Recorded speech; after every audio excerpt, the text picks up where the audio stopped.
Então, boa noite, obrigado mais uma vez por terem ouvido o convite, o chamado da gente poder conversar um pouquinho sobre saúde mental, saúde emocional, saúde psíquica, saúde relacional.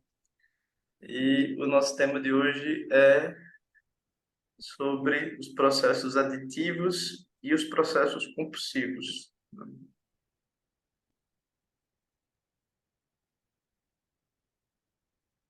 Nem todo processo aditivo é compulsivo,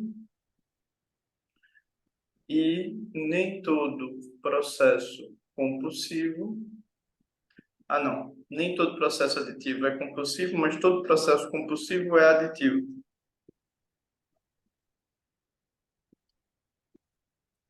Há uma relação muito tênue entre uma coisa e outra, e há muitas formas de olhar para isso. Então, eu vou começar trazendo,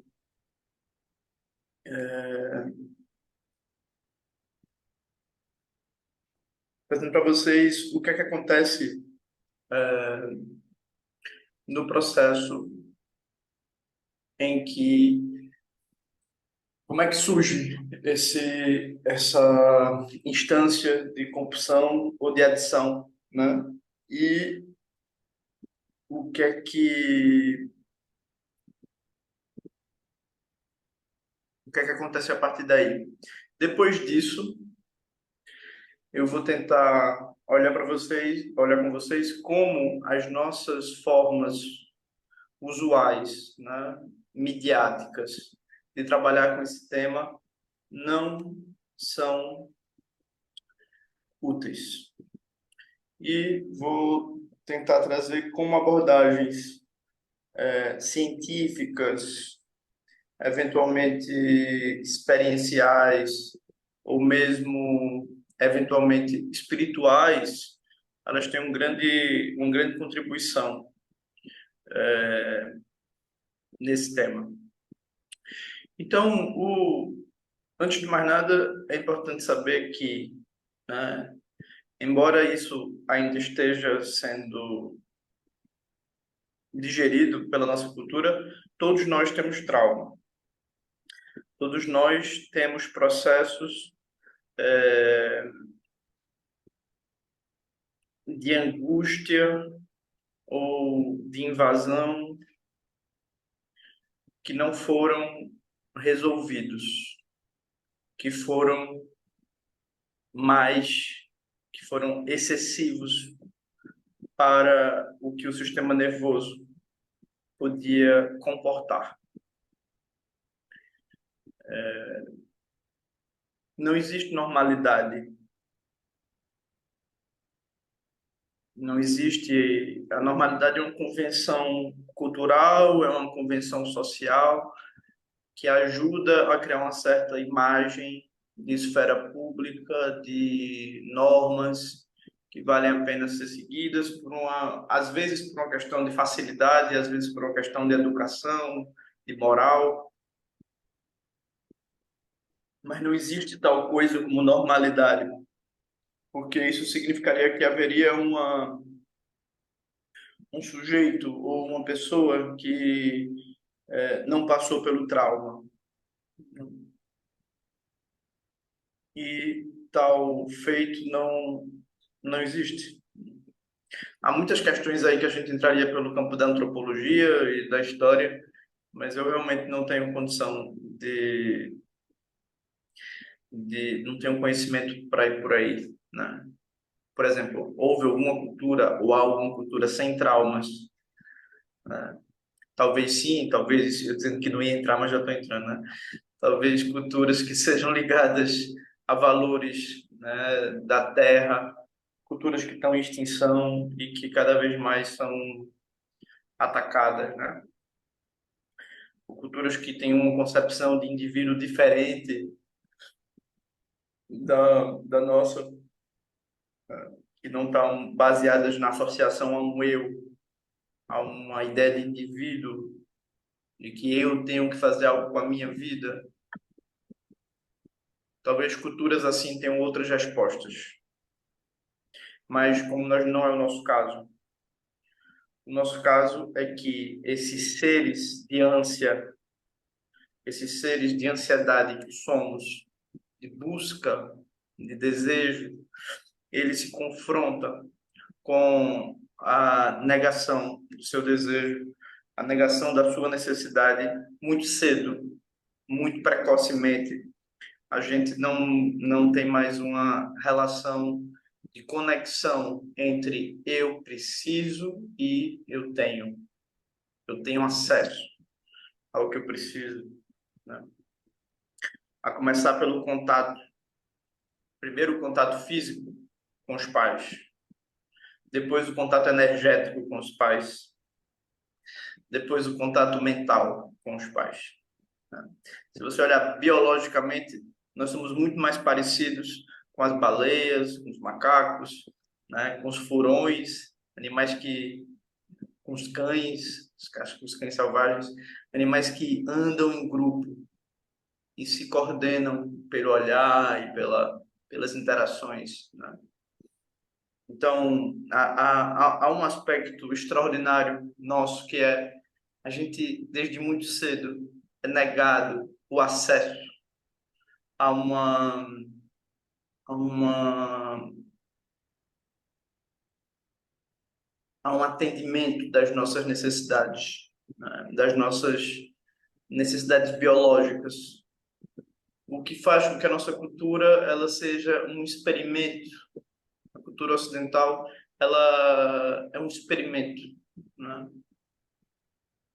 Um experimento diverso, múltiplo, difícil de ser mensurado. O que é que acontece quando há tantas negações, tantas negligências, a ponto das pessoas realmente acharem que ela tem a experiência e que o outro não tem da negação. E o sujeito, nossa cultura é mais ou menos esse retrato de pessoas é, feridas, isoladas, sem querer falar sobre as suas feridas. É mais ou menos isso, né? Com muitos pensamentos sobre o contato, sobre o que é o contato, sobre o que é estar com o outro e eventualmente muita ansiedade, muita pulsão, muita energia que não se sabe o que fazer com isso, né? Não se sabe o que fazer com isso. E por isso que cada vez mais surgem esses projetos, né, de comunidades, de pessoas que vão morar juntas ou de pessoas que querem viver em uma comunidade X ou Y, uma comunidade espiritual, uma comunidade de permacultura, uma comunidade, eventualmente comunidade religiosa, né? Pessoas que se reúnem e que criam uma identidade muito forte com valores. É muito interessante a gente perceber como é que as pessoas buscam identificações, né? Time de futebol, religião, né? Quando tinha o Orkut era interessante, porque você via as pessoas buscavam identificação com programas de TV, né? As cantoras pop. Quando eu era muito mais jovem, havia mais uma coisa assim, Caetano Veloso, né? Caetano Chico Buarque, uma coisa assim, quem era melhor que quem. Hoje em dia, acho que ninguém tem mais isso, né? Mas a ideia de que eu preciso de uma referência de pertencimento, ela é muito forte na nossa cultura. Eu preciso pertencer energeticamente a algum lugar. E, é, e a gente chega ao nosso tema que é compulsão. E compulsão e adição são... Eu vejo, por exemplo, a compulsão muito com a liberação de energia, né? E vejo a adição muito com uma nutrição, como algo que entra para estabilizar uma ansiedade, uma angústia, algo que está desregulado. E é claro que isso se mistura um pouco, acho que isso se mistura um pouco, mas o que é que isso tem a ver com a concepção de ser humano que a gente está falando e de cultura? de sociedade, e tem muito a ver, justo porque o aspecto energético, o aspecto do eu necessito, né? Eu necessito da minha mãe, da presença da minha mãe. Eu necessito do leite da minha mãe. A criança necessita, ela é angústia e necessidade e muita coisa surge nesse processo. E depois disso, quando a criança, ela precisa da conexão com a mãe, com o pai, ela precisa da conexão. Depois ela precisa do reconhecimento. Essa é outra etapa, né? Depois ela precisa do respeito, à autonomia. Precisa disso. Como um animal que, nas suas várias fases, precisa do olhar, precisa da lambida, de estar tudo bem, precisa da patada, de não vá por aí, é perigoso, né? Precisa da regulação dos pais, dos outros, dos pares. Tipo, vamos por aqui, né? Só que muitas coisas acontecem conosco. E se eu disse anteriormente que somos uma cultura de trauma, eu posso dizer muito claramente, somos uma cultura de compulsão e de adição, porque o trauma anda junto, ou melhor, a compulsão e a adição andam junto com o trauma. Elas tentam regular a agressão, elas tentam regular a ferida, elas se tornam, cada uma na sua particularidade, formas de apoiar o processo da sustentação do eu. É muito interessante como, ao lado da compulsão e ao lado da adição, eu tenho um eu que aprendeu, de alguma forma, a, a lidar com o mundo numa perspectiva de esforço, de luta ou de pressão.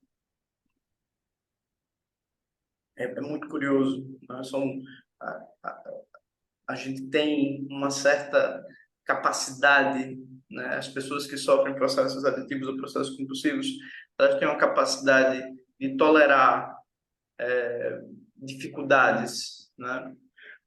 Mas ao mesmo tempo, essa tolerância, ela se dá a partir de uma adequação, de uma sintonia com uma substância externa ou com um momento de contato feroz com essa substância externa, né?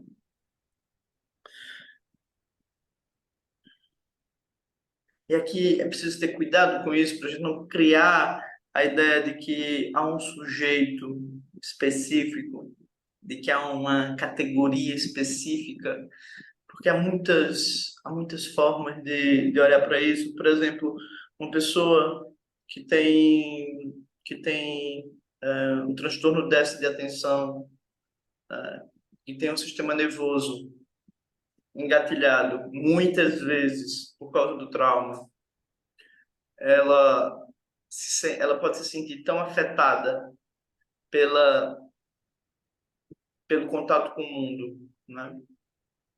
Que ela pode recorrer para lidar com essa afetação, com esse hiperestímulo ou mesmo com essa sobrecarga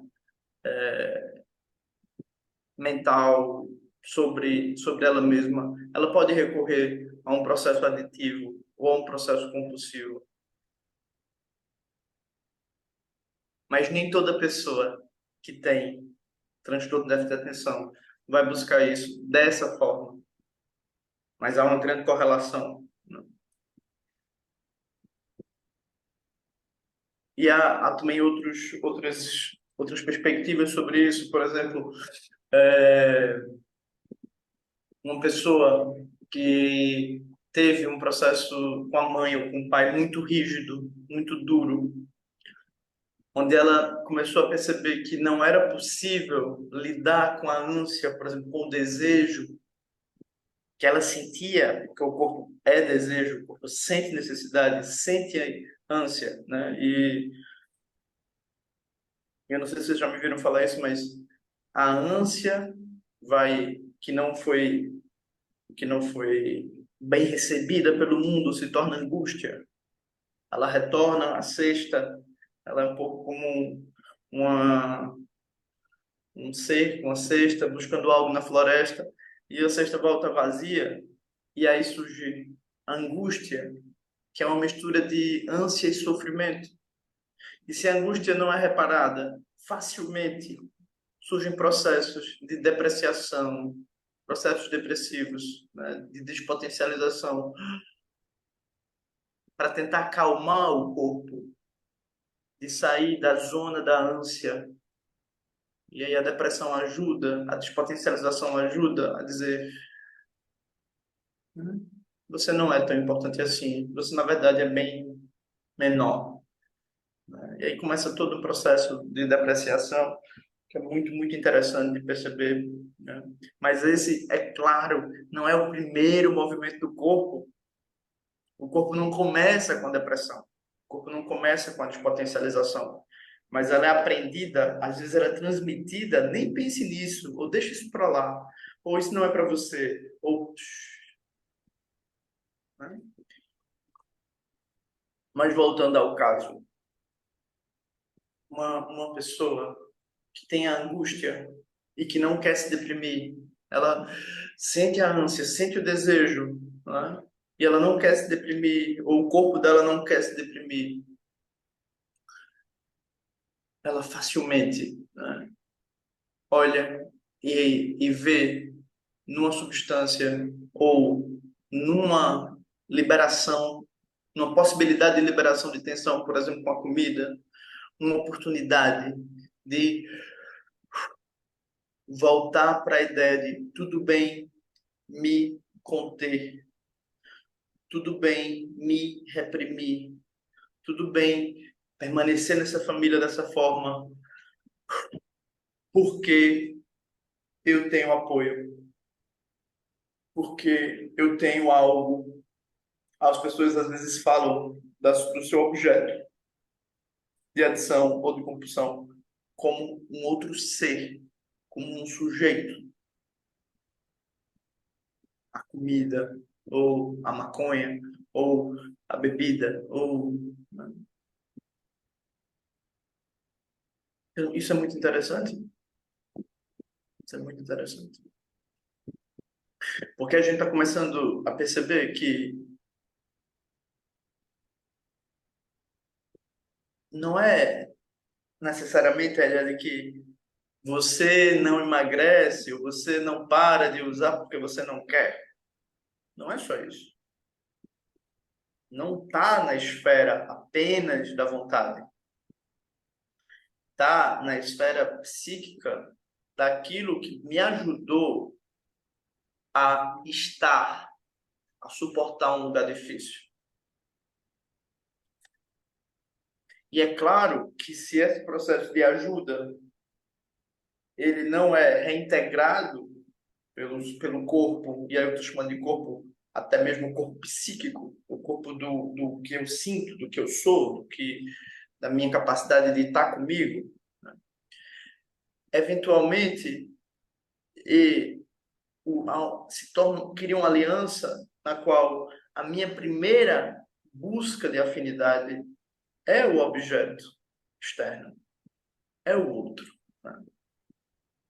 E aí a gente pode abrir um capítulo para falar de dependência emocional, mas esse é o assunto de amanhã. Tá? Esse outro que a gente está falando aqui, e aí é uma diferença, às vezes, tênue, né? É um outro substância. É isso que diferencia a dependência emocional da dependência química ou da dependência aditiva ou de um processo compulsivo.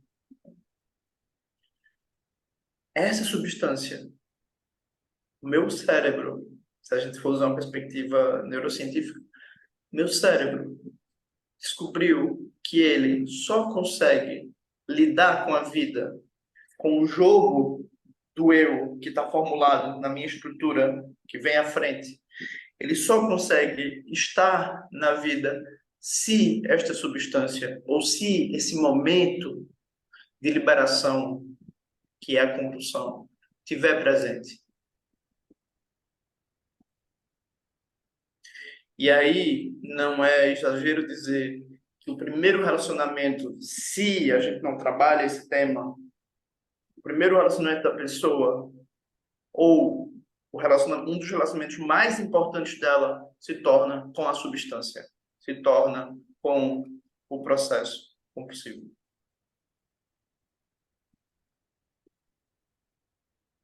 É difícil entrar de fato na vida, é difícil se relacionar de verdade com os outros, porque na minha estrutura eu aprendi que a substância esta faz um belo trabalho comigo. E aquilo que de fato me ajudou em um momento crucial e foi fundamental, agora se torna uma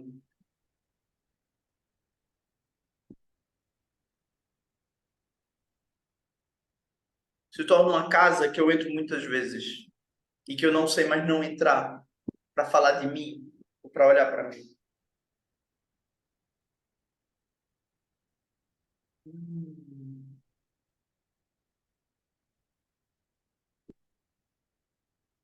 Então, quando a gente olha para o tema da compulsão e o tema da adição, a gente precisa falar de fato de qual foi o aprendizado que eu tive, qual foi a maneira que a compulsão e a adição me ajudaram a suportar e a criar, a manter, a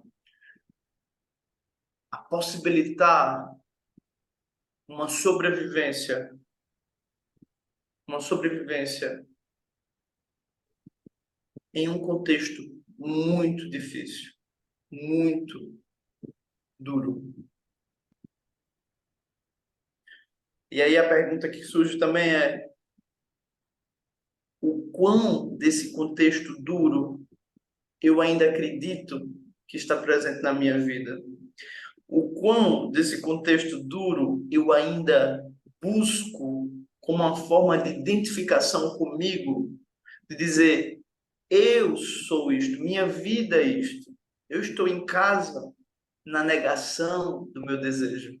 Eu estou em casa na dificultação, não sei nem se existe essa palavra, mas na dificuldade do meu desejo. Eu estou em casa na repressão e na contenção do meu desejo. Eu sei me conter, eu sei me reprimir e não preciso que ninguém me diga. Eu sei buscar a escolha mais difícil, a visão mais dura, o olhar mais severo. E hoje eu não preciso que ninguém me ensine a fazer isso, porque eu internalizei essa regra. Eu internalizei a minimização do meu desejo, da minha ânsia, mas o meu corpo reage. De um lado, o jogo do eu pressiona e o corpo reage com eu não aguento.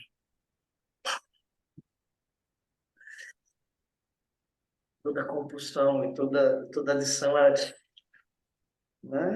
Energética. Em espanhol eles falam flipada. Eu gosto dessa palavra. É, é irracional, é violenta. Né? Em algum momento, ou às vezes ela é violentamente presente, como tem que ter, autoritária. Né? Por quê? Porque isso a gente está falando do corpo, o corpo que não aguenta uma visão, um termo que a gente usou no Meditando Junto faz pouco tempo, né? Uma parte minha que acostumou a fazer regras, acreditar em regras que não me satisfazem, não satisfazem o meu sopro de vida, a minha potência energética. Não satisfaz. E aí, é natural que a compulsão e a adição andem juntas de uma visão de mim que não é ética para mim mesma, para mim mesmo. Não é legítima para o meu ser.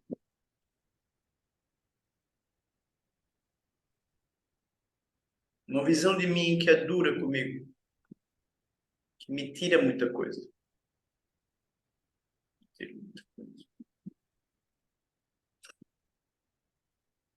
Deixa eu só botar isso aqui que foi carregando.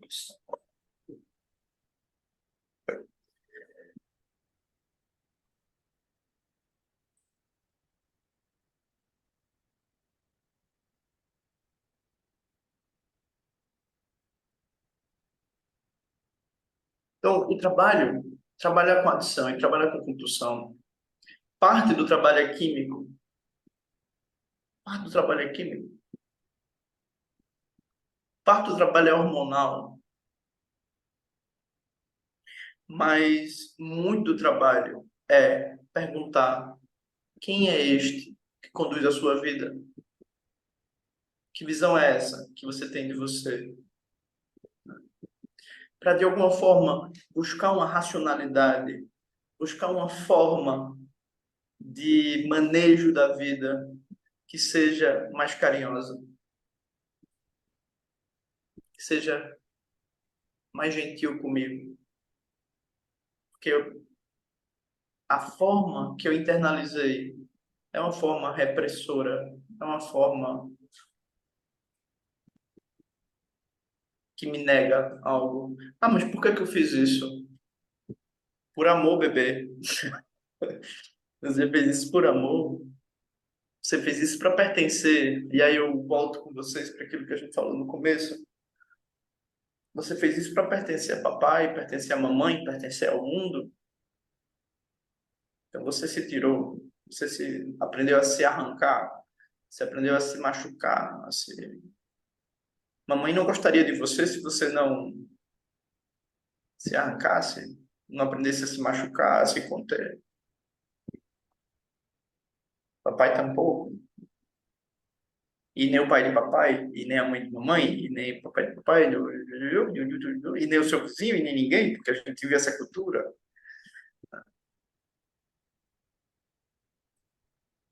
Agora, é claro que a parte compulsiva tem uma hora no processo que ela começa a dizer: eu não confio mais na razão.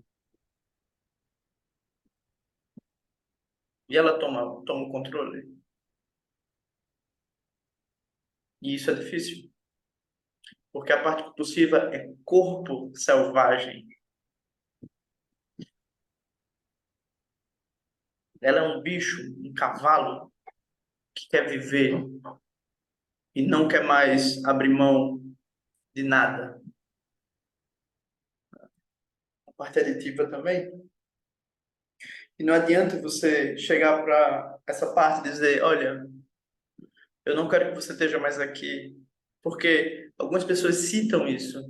Se não for assim, eu morro.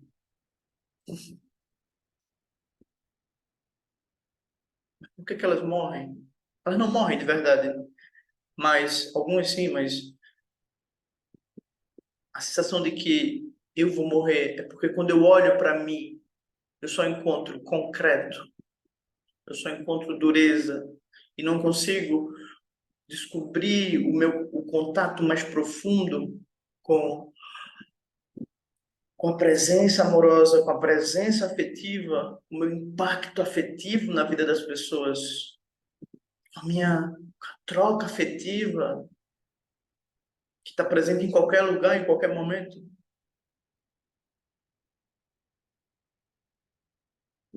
Então, é isso que a compulsão não tolera. Então, a gente precisa fazer uma aliança sempre com as partes compulsivas e aditivas, dizendo assim: olha, eu entendo que você quer ajudar fulano, eu entendo que você quer beneficiar fulano. Eu tenho plena convicção disso. E eu entendo que há uma visão interna de fulano que não vê as necessidades dele. Eu entendo isso. E você vê. Porque isso, essa parte compulsiva, aditiva, que por sinal eu adianto, elas não se nomeiam como compulsivas e aditivas. Elas se nomeiam como a rainha do prazer, o rei da libertação, né? O que libera, o que relaxa, o que solta a tensão. Compulsão e adição são termos técnicos que não funcionam muito. Afasto essas partes que elas, ih, lá vem alguém me rotulando. Logo eu, que dou tão duro por isso aqui, que me esforço tanto e se esforçam.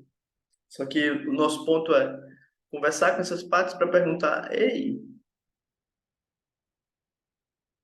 eu sei que você quer o melhor para fulano, mas eu tenho uma proposta. Menos deserto, menos opressão, mais amor, mais liberação. Hum, compulsão? Opa, você não está me atacando, você está reconhecendo o meu papel. E você quer trabalhar comigo, a vida pode ser interessante. E aí, entre abordagens, até mesmo, vocês veem o sucesso de algumas pessoas não têm boas experiências, outras pessoas têm boas experiências. Eu, particularmente, como estudo bastante isso, de forma geral, há bastante feedback positivo, né? Pessoas, quando vão em grupos que tratam de apoio a pessoas que estão sem querer seguir em processos compulsivos e aditivos, todos eles dizem Deus, esse ser, que não é um ser, eles não têm uma visão religiosa, mas têm uma visão teísta, né? Deus não quer isso para mim.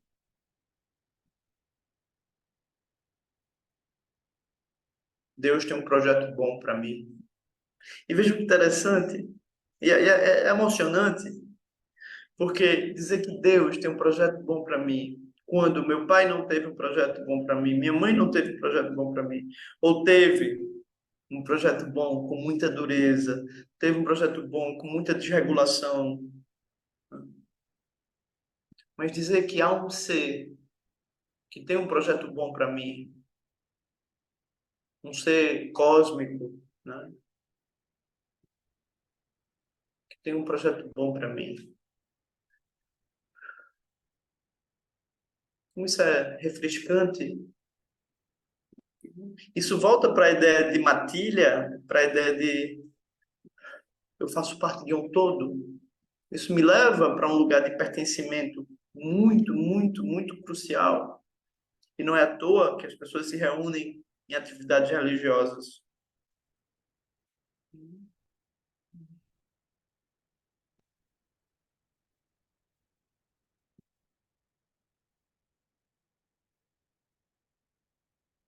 E se diz, por exemplo, mesmo práticas tidas como muito científicas ou muito ascéticas, como o yoga ou o budismo, se diz que os praticantes dessas tradições, quando eles realmente se dedicam, eles entendem, há um projeto bom para mim.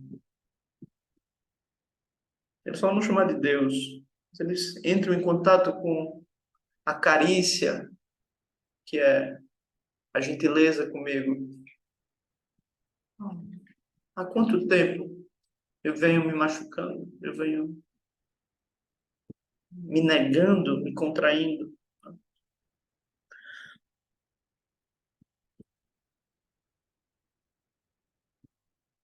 Então, há essa dinâmica, que é a dinâmica da composição e da adição, e esse é um tema muito. O tipo de substância, ela pode ser sutil, você pode estar viciado em livros, você pode estar viciado em compras, você pode estar viciado em muitas coisas, né? a mesma café, mesmo cocaína, mesma bebida, mesmo açúcar. Eventualmente há vícios que você não percebe, mas é uma coisa que você vem repetindo a sua vida toda, né? Vícios mais espirituais, né?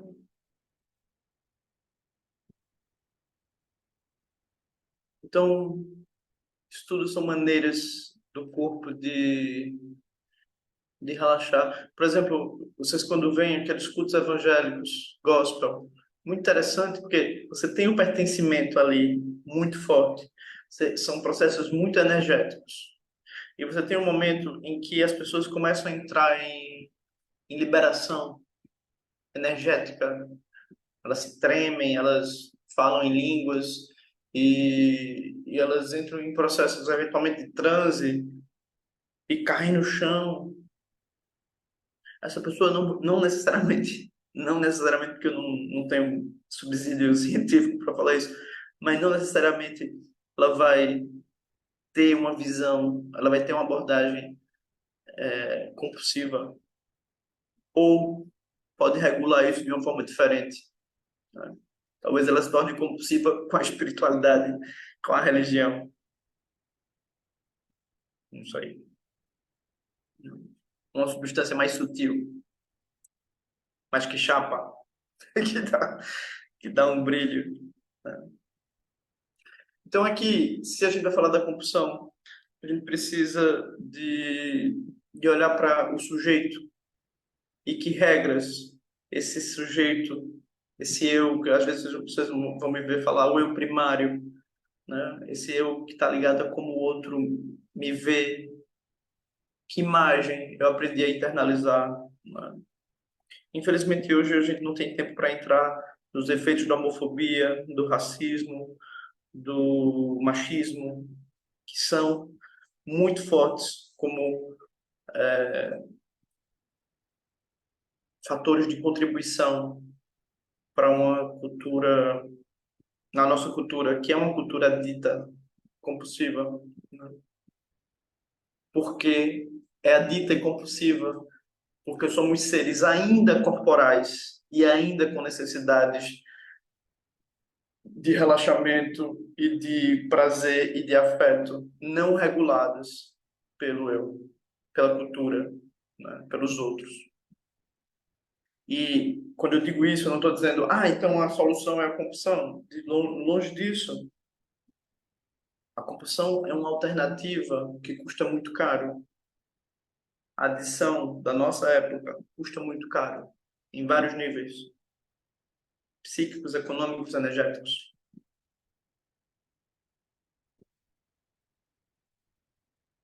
Mas criminalizar e atacar a compulsão como se ela fosse a fonte da negação, a fonte da agressão, não é verdade.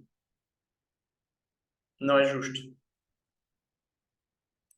Ela precisa de uma abordagem amorosa, tanto quanto o sujeito que está acostumado a se negar, a se podar, a se conter, a se reprimir, a se dificultar, também precisa de uma abordagem amorosa. Ambos precisam de abordagem amorosa. Ambos precisam de uma abordagem amorosa. Ao lado um tema que eu disse que ia falar hoje, mas não falei, é sobre a procrastinação, que ela está mais ligada, por exemplo, a um aliviador da pressão do que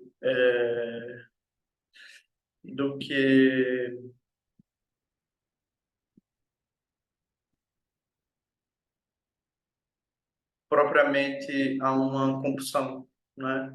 Embora hoje a gente já vai ter aí processos compulsivos com as mídias sociais, processos aditivos com as mídias sociais, que também são maneiras de regular o sistema nervoso ou a ansiedade interna.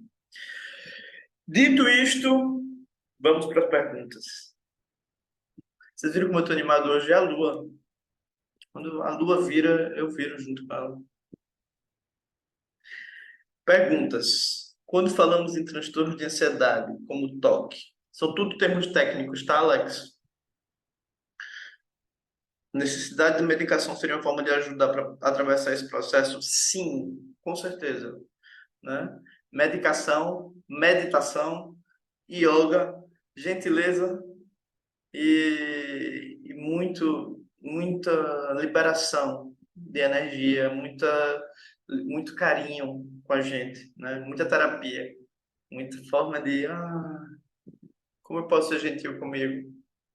Essa é a pergunta, né? Como eu posso ser gentil com aquele que vivenciou o processo ansioso? Como eu posso ser gentil com aquele que foi agredido, às vezes pontualmente, às vezes sucessivas vezes, e que gerou o processo ansioso? E a medicação ajuda, ajuda, mas ela não resolve. Até o problema vir para o processo terapêutico, seja ele individual, em grupo, e fazendo uma promoção. A gente tem um grupo, hoje no Meditando Junto, um grupo para trabalhar os processos compulsivos ligados à alimentação. A gente não tem outros grupos para outras questões, embora algumas pessoas trabalhem suas questões em outros grupos. Elas trabalham e eu vou dizer com muito sucesso, né? Muito sucesso.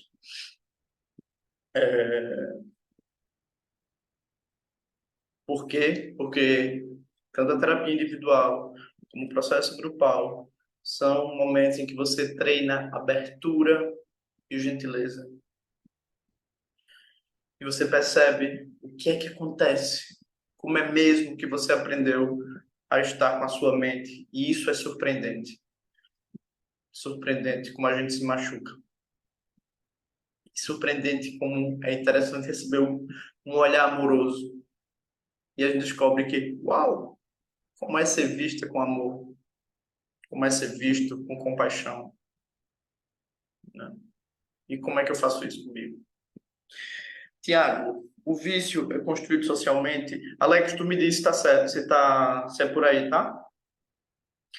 Tiago, o vício é construído socialmente? Acho que sim, Tiago. O vício é uma resposta do corpo a uma cultura que não contempla as necessidades do corpo, as necessidades de afeto, as necessidades de carinho, as necessidades de relaxamento, de reparação. É surpreendente a quantidade de aspectos de partes nossas que estão machucadas, que foram machucadas e não foram amparadas e continuam acreditando que vão ser machucadas de novo e eventualmente, diferente da infância, onde isso era uma constância ou muito mais grave, eventualmente buscamos relações que confirmam o nosso machucado. E aí a parte machucada continua dizendo, tá vendo? Continua se repetindo, né? E então, porque somos seres de corpo, somos seres de vício, somos seres de vício. América, como fazer esse diálogo desses dois, como fazer com que esse diálogo desses dois aspectos seja homeostático, equilibrado, sem perder muito para um e muito para outro. Isso, essa qualidade de equilíbrio, né? De olha, como é que eu quero me olhar? E aí a gente olha um pouquinho o encontro passado de ontem, que a gente fala a cultura do despertar, né? Como é que eu posso olhar para mim de uma forma amorosa e para as minhas necessidades e para as minhas dores de uma forma amorosa? Aí o budismo, por exemplo, vai usar equânime. Equanimidade, adoro essa palavra, eu acho ela tão chique. Boa de falar. Equanimidade, né? Como é que eu posso, né, me apoiar? Como é que eu posso me sustentar a minha ânsia por desejo, por encontro e a minha necessidade de me mostrar para os outros como uma pessoa inteira? Como é que eu posso aprender a cair? Acho tão bonito quem diz, eu ensino a cair. Acho bonito isso, né? No jiu-jitsu eles falam, né? É importante, no judô, nas artes marciais, é importante aprender a cair. É importante ter espaço, ter equanimidade no nosso mundo interno. É importante ter amor no nosso mundo interno. Olha só o que a Marika está contando. Tive alunos com TDAH, adultos e crianças que integraram aulas do yoga com processo terapêutico e alguns a medicação ou a meditação. E foi muito, ou as duas coisas. E foi muito lindo acompanhar o processo. Que incrível, né? O yoga, ele é muito interessante como regulador do sistema nervoso, né? O tai chi, a biodança, né? É muito interessante, América, essa experiência, porque de fato, né, tudo aquilo que me possibilita abrir a janelinha que eu tenho no peito para olhar para o meu mundo interno, né, é essa janelinha que a gente abre em terapia. Uau, é isso. Eu tenho aspectos aqui, eu tenho coisas aqui. Como eu posso ser amoroso com isso que eu tenho aqui? Né? A yoga você não consegue fazer muito rápido. O tai chi também não. A biodança você precisa do outro, do ritmo.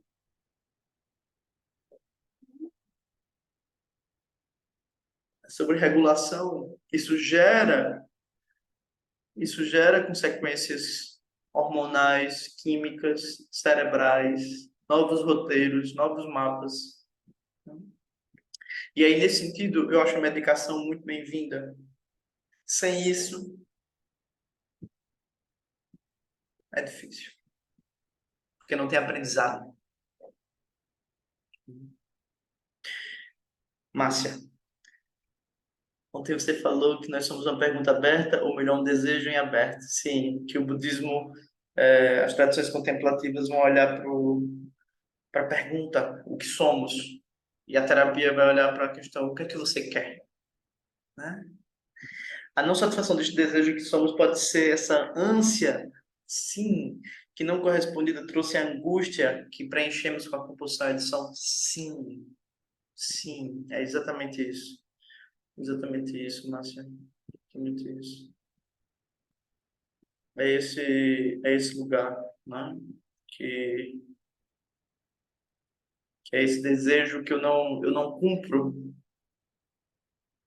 o desejo que eu não cumpro. Só que o corpo deseja, né? O corpo deseja. E aqui é interessante, né? Porque vocês pensarem, se vocês pegarem o budismo mais hardcore, ele vai falar o desejo é a fonte da aflição, né? Mas depois você não consegue negar, no budismo mais profundo, você não consegue negar a fonte do desejo. Você não consegue negar a inevitabilidade do desejo. E diz, o desejo é a manifestação que você entra em contato, realiza e fica em paz.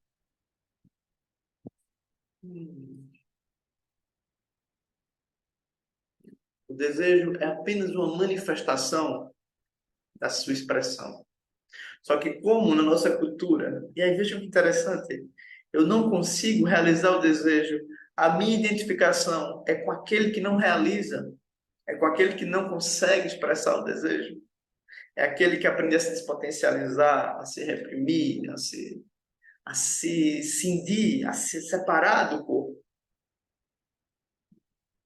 Então eu não consigo entrar mesmo, né? Não consigo entrar mesmo. Muito boa pergunta, muito boa visão. Alex tem que sair. Tchau, Alex. Muito bem, pessoas. Alguém mais tem alguma dúvida ou sugestão ou questão?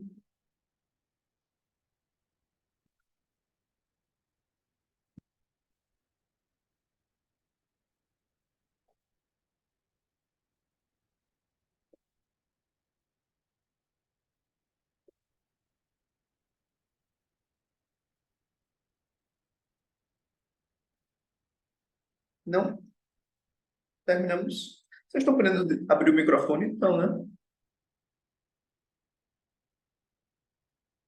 Sim. Ah, ok. Então, Jamara fez uma pergunta. Eu tenho a impressão de que a minha compulsão está sempre que me proponho fazer alguma coisa, porém eu tento me boicotar. Por exemplo, queria parar de fumar. Quando queria parar de fumar, fumava mais. É isso. As pessoas às vezes dizem, quando eu digo que vou fazer uma dieta, eu como mais, para me despedir. Porque essa é a forma da repressão, né? Por isso que uma decisão por um fim de uma determinada busca, e vejam, a gente não vai combater o que a compulsão busca na vida da pessoa. Não é isso que a gente vai combater. Porque, por exemplo, cigarro, com certeza ele traz um nível de nutrição e de relaxamento, de nutrição de preenchimento e de relaxamento. Como é que você vai ser contra isso? A gente não é contra isso. Não. A grande questão é, eu preciso me preparar para olhar que esta minha parte que fumava, ela aprendeu que a liberação e o preenchimento vinham com o cigarro. Ela não está errada, só que eu estou propondo para ela, né, e eventualmente com apoio químico, de medicação e de muitas outras coisas, dizer, olha, eu quero mais nutrição, eu quero mais relaxamento. Eu concordo com você, só que eu quero por outros caminhos. Eu quero por outros caminhos. Então, aí, Jamara, tu vê como é mais gentil, né? Mais gentil uma abordagem comigo, em vez de simplesmente dizer isto em mim é errado e eu tenho que combater. A gente precisa dessa gentileza, né? A gente realmente precisa dessa gentileza. Porque senão a gente tem a impressão de que está lutando com a gente mesmo. Aí vem a ideia de boicote, de sabotagem. E não é bem isso, sabe? É só o corpo tentando dizer, eu não, eu preciso disso. Em algum momento da sua vida tem que ter isso. Tem que ter isso. Tem que ter nutrição. Tem que ter preenchimento. Porque senão eu fico com a angústia só. Então a gente, como é que eu vou trabalhar essa angústia? Não.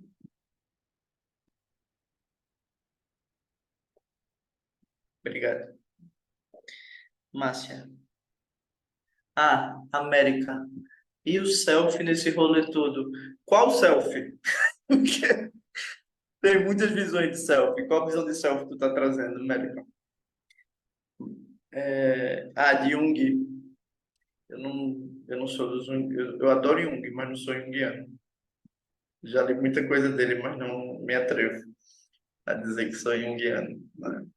Eu imagino que a ideia de selfie, se tu me corrigir, tu me avisa, mas é uma ideia de um eu integrado, né? O eu mais verdadeiro. Seria isso? Me diz, tá? Eu trabalho com outras ideias de selfie. Ah, isso. Isso. Então é isso. Eu acho que ele abraça esses dois, né? Não para brigar. O selfie, porque se tu pegar o Winnicott e outra galera vai falar de outras coisas, né? Eu quero ser chique. Mas é, essa ideia de que há um algo em mim que tem gosto pelo equilíbrio, algo em mim que busca o apoio, busca a nutrição, que é capaz de compreender o obstáculo, né, que eu aprendi a me familiarizar, me associar. Esse self é o que a gente busca, é esse self, né? Uma visão amorosa de mim, uma visão carinhosa, compassiva, né? É isso mesmo. O... Vamos lá. Isso. A cura para a adição não é abstinência, é mais o vínculo. Né?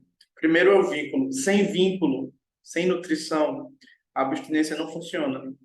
Com vínculo, a abstinência funciona. É isso mesmo, Márcia. Francisco. E a sensação de aspirar a uma direção e a mente sempre direcionar para outro lugar e desejo. Né? Então, preciso perguntar qual é a minha autorização. Aí tem várias coisas, sabe, Francisco? Eu posso fazer posso dar uma contribuição meio rasa, mas assim, o quão fidedigno a minha aspiração tá comigo, com as minhas entranhas, com as minhas necessidades, sabe? O quão eu estou olhando para mim de uma maneira realmente integral e profunda, né? Com as minhas entranhas, com as minhas tripas. Porque às vezes eu posso, uma parte minha pode ter uma ideia do que seria bom para mim, mas essa ideia abastece a minha mente, mas não abastece o meu corpo.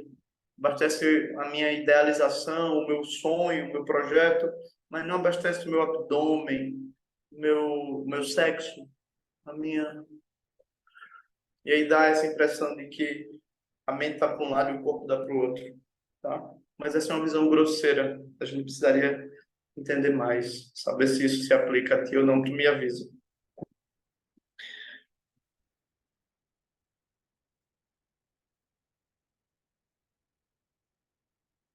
Se der tempo para falar sobre isso hoje. Já ouviste falar da eco-ansiedade? É a primeira vez. A ansiedade por não estar na vibe de cuidar do planeta, da natureza e do eu ao mesmo tempo. A ansiedade por não estar na vibe de cuidar da natureza e do eu. Eu acho que está ligado a uma sobrecarga de informação, né? Essa sobrecarga de você tem que cuidar, cuide de você, não sei o quê, a sobrecarga do que é positivo, sobrecarga se chama toxicidade positiva, né? Do tipo, você tem que fazer, você tem que isso, você tem que aquilo. É, sim, se for por aí, eu acho que eu entendo, Gu. Acabei de perceber que isso gera em mim uma procrastinação, porque se não consigo ser perfeita, congelo e paraliso. Claro, claro que sim. Então imagina, né? A visão de eu que está aqui é cumpra a regra, cumpra. Você tem que cumprir a regra, você tem que seguir a regra. E se estão falando, você tem que seguir, porque é fundamental seguir a regra. E aí tu se pergunta, na tua vida, por exemplo, onde é que cumprir a regra foi tão importante? Onde é que ser sensível às regras foi tão importante na vida, a ponto de criar uma sensibilidade muito grande ao processo externo, à regra externa. E aí sim, o corpo pode reagir a isso com uma procrastinação ou com cansaço, né? E é exatamente isso, né?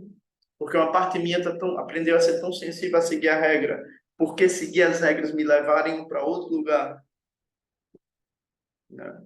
Isso numa família autoritária, por exemplo, é batata. Seguir as regras tanto lhe dá o afeto quanto lhe tira daquele lugar. O mínimo de afeto. Não o afeto que você precisaria, mas o afeto do reconhecimento. Mas processos autoritários são a fonte de processos compulsivos, processos de procrastinação, né?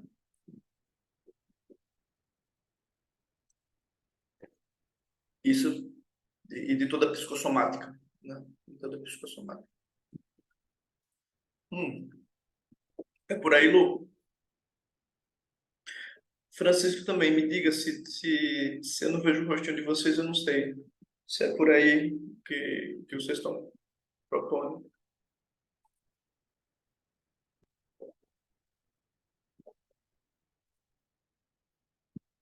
Ok.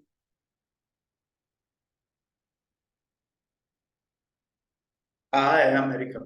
Fica autoritária. Eu aprendo a ser tão duro comigo como foi a necessidade de conviver com figuras de muito poder, de muita autoridade. A gente aprende. E é isso, o trabalho, se a gente quiser trabalhar compulsão, a gente precisa trabalhar essa visão. Se a gente quiser trabalhar crise nervosa, a gente precisa trabalhar essa visão. Qual é a visão que eu internalizei para mim? Ah, se eu fizer isso muito firme, se eu seguir a regra, eu saio daqui. Mas eu não sou uma regra, né, para ser seguida. Hashtag meditando junto. Se vocês não viram esse post, vejam. Não sou uma regra para ser seguida. Eu sou um processo muito complexo e muito bonito, muito gentil e muito amoroso e mereço muito amor. Né? Mereço muito amor. Ok, forma corpórea se desfaz. Obrigado a vocês por hoje. Estarei aqui. Amanhã a gente tem o nosso terceiro encontro, que é olhando os processos relacionais, tá? Então, agradeço e celebro.